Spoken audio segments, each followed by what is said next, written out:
Grand départ du Tour de France, grand départ qui aura lieu le 2 juillet du Mont-Saint-Michel. On a entamé notre descente après Cherbourg hier. Place à Port-Bail aujourd'hui, installé dans le centre de la commune, juste devant l'église Notre-Dame. On est facile à trouver si vous nous écoutez en direct de Port-Bail ou des alentours, comme l'Essai par exemple. Vous pouvez nous rejoindre. Bonjour Jean-François Legrand. Oui, bonjour, c'est une très bonne transition, parfait. Le tour commence à l'Essai, se termine à l'Essai. Si vous voulez tout savoir, on a tout changé.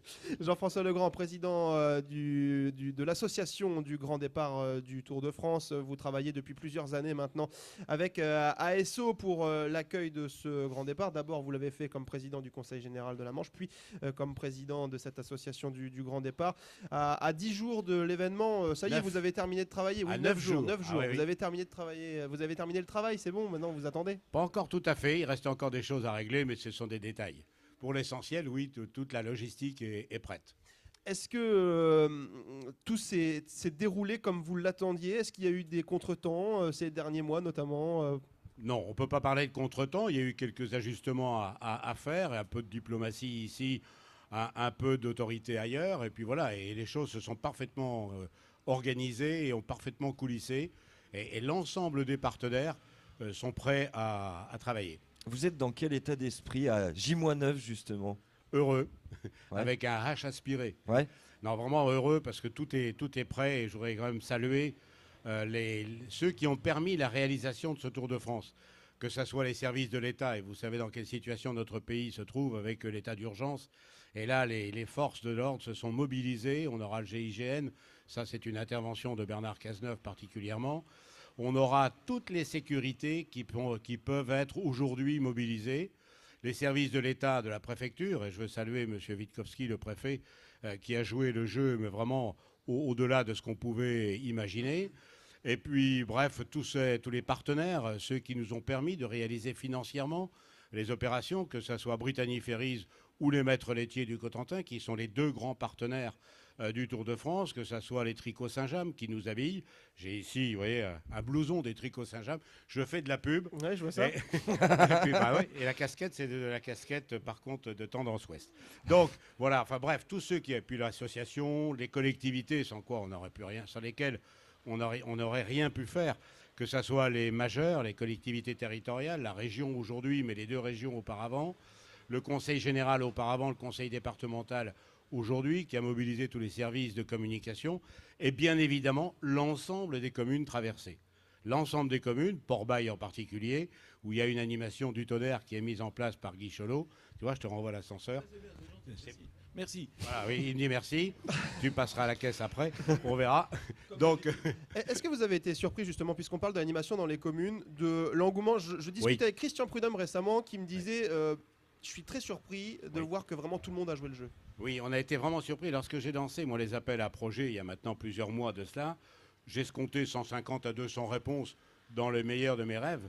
Et en disant, ça sera super si on arrive à voir ça. On a 500 projets qui vont tous se réaliser. Bon, il y a Port-Bail avec toutes les animations qui vont y exister, mais vous prenez, je ne sais pas, moi, Saint-Sauveur-le-Vicomte, où il y aura 3115 personnes avec un maillot jaune pour représenter les 3115 kilomètres, ou 215, je ne sais plus exactement, kilomètres du Tour de France complet, au complet. C'est un événement qui est hors norme, dans la mesure où on aura, pour la première fois dans l'histoire du Tour, 2 jours et demi sur un même territoire départemental, 435 kilomètres. C'est vraiment quelque chose d'assez extraordinaire. Les pompiers sont mobilisés, on les entend. Et donc voilà, tout le monde est là, et tout le monde est sur le pied de guerre. Et j'espère que ça sera la fête. Je voudrais quand même vous annoncer une bonne nouvelle. C'est que j'ai regardé ce matin la météo à 10 jours. On sera en plein anticyclone. Oui, il Donc fera beau. c'est super. Effectivement, on a vu ça. Et ce j'entends les matin à la applaudissements. météo. Alors écoutez, je vous rassure, j'y suis pour rien. Encore que, Soyez après pas- tout, soyez pas pourquoi modeste. pas. Bon, voilà. Dernière question, vous serez où, Jean-François Legrand, pendant la première et la deuxième étape? Dans la Sur voiture le de Christian tour, Prudhomme? Oui, dans la voiture avec Christian Prudhomme ou avec Duclos Lassalle, je ne sais pas encore, parce qu'on aura des personnalités qui viendront nous visiter, notamment le dimanche. On aura le président de la République, le ministre de l'Intérieur, et donc je vais quand même leur laisser ma place. Mais voilà. Non, je dis ça avec beaucoup d'humour. Non, je serai sur le tour avec les officiels du tour. Oui. Merci Jean-François Legrand d'être venu nous voir ce Bah, midi à écoutez, c'est Port-Bail. moi qui vous remercie de l'animation que vous faites autour du Tour, hein, et j'espère que ça sera la fête, une grande fête, une énorme fête populaire. Je rappelle que c'est gratuit, que c'est le 3e événement mondial après la Coupe du Monde de football et les Jeux Olympiques. Les 2 autres ont lieu tous les 4 ans. Nous, c'est tous les ans. Le 3 juillet, on sera à Saint-Lô, dans nos studios Saint-Lois, à quelques centaines de mètres du village Ah départ. oui, Je compte sur vous pour venir nous voir. Ah, si je suis invité, oui, bien sûr, vous je êtes- ne viens vous jamais êtes sans invité, invitation. vous êtes C'est fait. invité. Je suis bon, c'est fait, Oui, alors c'est fait. parfait. Merci à vous. Ça marche. Et bonne journée. Eh ben, au dimanche 3 juillet. Merci, bonne journée Jean-François Legrand. Avec nous, Gilbert Blaise. Il est le secrétaire des Vikings volants ULM à Port-Bail, ici où nous sommes installés. Bonjour. Bonjour. Alors parlez-nous un petit peu de ces Vikings volants. C'est l'occasion de parler du Tour de France, on le faisait avec Jean-François Legrand, et de parler de toutes les activités sportives qui existent à côté. C'est l'une des activités ici de Port-Bail. Oui, alors c'est une belle activité qui permet de découvrir Port-Bail, alors en hauteur évidemment, hein, et toute la côte aux alentours. Alors le club existe depuis 1992, il a été créé par Robert Simon, un enfant du pays. Nous avons une machine club qui permet de faire des vols et faire des baptêmes pour découvrir l'environnement. Alors justement, c'est la question que j'allais vous poser. Si j'ai envie de faire un baptême du LM, il faut que je vienne vous voir. Voilà, alors il y a un numéro de téléphone on est joignable sur Internet, qui est facile à trouver. Et ensuite, on prend rendez-vous. Et évidemment, on est, suivant les conditions météo, c'est d'abord ça qui nous oblige à faire ou pas le baptême. Alors justement, racontez-moi où vous m'emmenez si je fais un baptême du LM. Alors, ça dépend du temps. Il y a 2 possibilités. Il y a soit un quart d'heure ou soit une demi-heure. Alors, Moi, je prends la demi-heure direct. Hein. Alors, si on a la demi-heure et qu'on va du côté nord, on peut aller après Barneville-Carteret, hein, par rapport à la côte. On va après le Cap.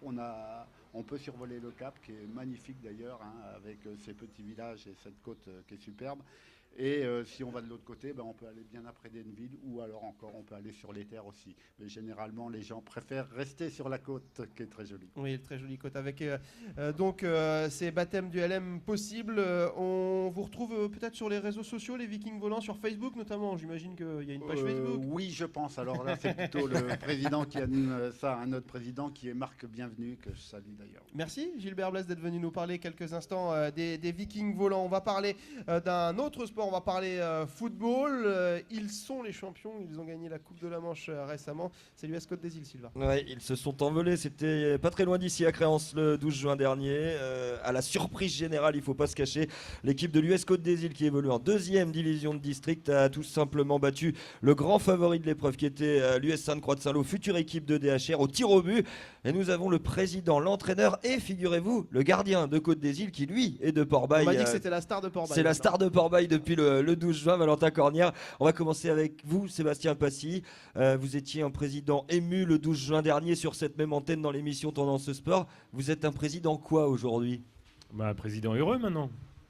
Non, mais c'est l'aboutissement d'une bonne saison et puis c'est le début d'une belle aventure, j'espère.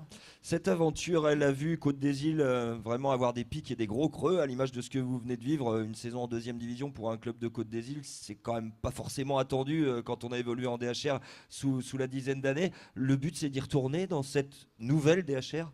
Je parle en présence d'un autre président de club, je pense qu'il est comme moi, on va vivre des hauts et des bas. Je pense qu'on a vécu le plus bas, j'espère qu'on a vécu le plus bas. Et l'objectif, c'est d'aller, comme tu le disais dans la refonte, sur le R3, quoi. Sur la Régionale 3, Valentin Cornière, la star port-baillaise, gardien de but de cette équipe. Il a arrêté le pénalty qu'il fallait, Valentin. Mais il paraît même que tu n'as jamais perdu une séance de tir au but, c'est vrai ? Non, c'est vrai, 2 en Coupe U18 il y a 2 ans et 2 cette année. Comment tu l'as vécu cette aventure et ce titre de champion de la Manche, si jeune que vous êtes la plupart d'ailleurs de cette équipe ? On l'a vécu plus facilement parce que déjà en finale, 7 avait joué la finale U18 il y a 2 ans et ça a peut-être servi à gagner celle-là, qu'on avait perdu la première. T'es redescendu de ton nuage depuis le 12 juin ou pas du tout ? T'arrêtes pas d'en parler encore ? Non, si quand même, je suis redescendu. Jérôme Grossin, l'entraîneur de cette équipe port-baillaise et barnevillaise aussi, puisque l'US Côte des Îles, c'est Barneville, Carteret et Port-Bail. Jérôme, tu étais très très ému toi le jour de la finale quand tu as reçu la coupe, mais tu l'avais déjà gagnée avant. Le fait de la gagner en tant qu'entraîneur maintenant avec une équipe si jeune, ça procure quelque chose de particulier ? Oui, c'est particulier. Le plaisir, il est aussi d'avoir gagné. Et c'est aussi particulier dans le sens où c'est, comme je l'avais dit déjà, on a beaucoup de jeunes, c'est pratiquement que des jeunes du club qu'on a vu grandir, qu'on a vu évoluer. Donc, moi, je suis éducateur sportif. Donc je m'occupe de toutes les catégories, hein, des plus petits aux plus grands. Donc c'est forcément comme un accomplissement de notre travail. Voilà, donc c'est forcément un peu particulier et c'est très appréciable d'arriver là. L'US Côte des Îles, vainqueur donc de la Coupe de la Manche. Ils étaient avec nous ce midi et on les en remercie. Manu est resté, on va parler un petit peu de tennis, tiens, après l'ULM, après le football. Et juste avant de parler de voile et de char à voile, et j'invite d'ailleurs Maxime Delepierre à venir s'asseoir puisqu'on va le retrouver dans quelques instants avec nous. Bon Manu, juste... Ouais, bref. Un peu plus bref. Non, mais il a pas ses notes, ça va aller plus vite. Un peu plus bref que les animations parce qu'il y avait plein de choses à dire. Ouais. Mais sur le tennis, il y a des choses à dire. C'est un club de tennis qui vit bien ici. Oui, tout à fait. On a réouvert le club en 2009 parce qu'il était un petit peu en stand-by. Donc j'ai pris la présidence du club avec un petit groupe très sympa qui travaille pas mal. D'ailleurs, on propose une porte ouverte et une fête du tennis ce samedi 25 juin, toute la journée, entre 10h et 19h. On propose de découvrir le tennis à Port-Bail, de se renseigner sur les cours pour l'année prochaine, puisqu'en fait, on a 2 moniteurs. Une monitrice diplômée d'État qui s'occupe des jeunes et des adultes. Puis on a Jérôme, que vous avez entendu tout à l'heure. Jérôme s'occupe du mini-tennis, les tout petits. Donc on a environ 60% de jeunes pour 40% d'adultes. Ça fait donc 81 licenciés à Port-Bail, 86 adhérents, c'est un record depuis une quinzaine d'années, facile. Record de nombre d'adhérents au club de Port-Bail. Merci Manu, vous devriez faire de l'animation, vous ne seriez pas mauvais dans ce pas mal, domaine-là. Maxime Delepierre est avec nous, bonjour. Bonjour à vous. On part en mer avec vous, on part au bord de la mer, on fait de la voile et du char à voile. Vous êtes le chef de base de l'école du vent. Évidemment, un site très important ici à Port-Bail. Alors, on a la chance d'avoir un site exceptionnel pour pratiquer l'activité grâce au Havre et on a la plage pour faire le char. Donc le site est quand même sympa. Moi je ne suis pas de la région à l'origine et j'ai bien adopté la région et je suis très bien ici et en particulier à Port-Bail. Port-Bail, Denville aussi, on peut élargir avec le char à voile. Il va y avoir les championnats d'Europe. Est-ce que ça peut être une manifestation essentielle pour vous justement pour attirer encore plus de public ? Peut-être que les championnats d'Europe vont nous amener un peu de monde. Après, c'est surtout la compétition sur les championnats d'Europe. Donc après, peut-être qu'on va toucher un peu de monde. Tout du moins, on l'espère. Quand on parle de voile et de char à voile, cette côte des îles là est un véritable spot. Dans la Manche, on pense à Granville avec le CRNG, puis on pense aussi à Port-Bail. On peut faire des baptêmes de char à voile, par exemple, avec vous ? Alors au niveau du char à voile, on a plusieurs solutions. Soit on fait des stages à la semaine qu'on propose l'été, donc de 5 jours et c'est à chaque fois 5 fois 2 heures. Sinon, on a la possibilité de faire juste des séances découvertes qui durent 1 heure en saison, 1h30 à 2 heures hors saison. Et pareil en voile où on peut très bien faire des stages toute l'année. On a des adhérents à l'année qui font de la voile tous les samedis. On a des stages l'été, donc juillet, août, du lundi au vendredi. Et on fait aussi des séances découvertes sur demande. S'il y a suffisamment de monde. Sur quel type de bateau, à quel âge ? Alors nous, on commence la voile à partir de 7 ans en optimiste. Après, on part assez vite en catamaran où on vient de faire l'investissement d'une nouvelle flotte de kata plus performant sur Joby 415 qui marche très bien. Et après, au niveau du char à voile, donc là, on commence à partir de 8 ans. Donc sur des chars adaptés pour les enfants jusqu'à 70, 80 ans, 96 ans.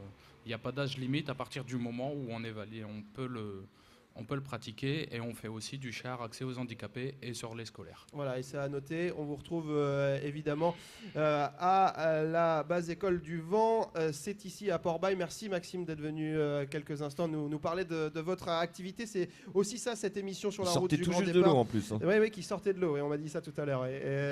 C'est l'occasion de mettre en avant toutes les activités pratiquées dans les communes que nous traversons. Je vais demander à Ludovic Roual et à Stéphane Pinabel. Alors c'est Maurice, on m'a dit, je crois qu'il va nous rejoindre parce que Ludovic avait une petite indisponibilité, et à Stéphane Pinabel de nous rejoindre pour poursuivre cette émission. Tout d'abord, Maurice Roual, on va parler avec vous de la crèche vivante et des animations autour du Tour de France par les amis de Saint-Siméon. Bonjour Maurice. Bonjour. Alors racontez-moi un petit peu tout ce qui Alors va se moi passer. je suis bien le président de l'association Les Amis de Saint-Siméon. Donc je vais commencer par le Tour de France. Donc le Tour de France, nous allons placer plus de 100 drapeaux au niveau des réverbères sur 3 km 500 de Port-Bail. Donc ça va partir de l'entrée de Port-Bail jusqu'à la plage. Donc ça fait du boulot ça. Ça fait du boulot. C'est vrai qu'au niveau, rien qu'au niveau tissu, il nous a fallu 840 mètres de tissu pour réaliser aussi la fresque que nous allons réaliser dans le havre de Port-Bail. Donc la fresque, ça sera écrit sur le sable à côté des ponts des 13 Arches. Donc nous allons écrire Port-Bail aime le Tour.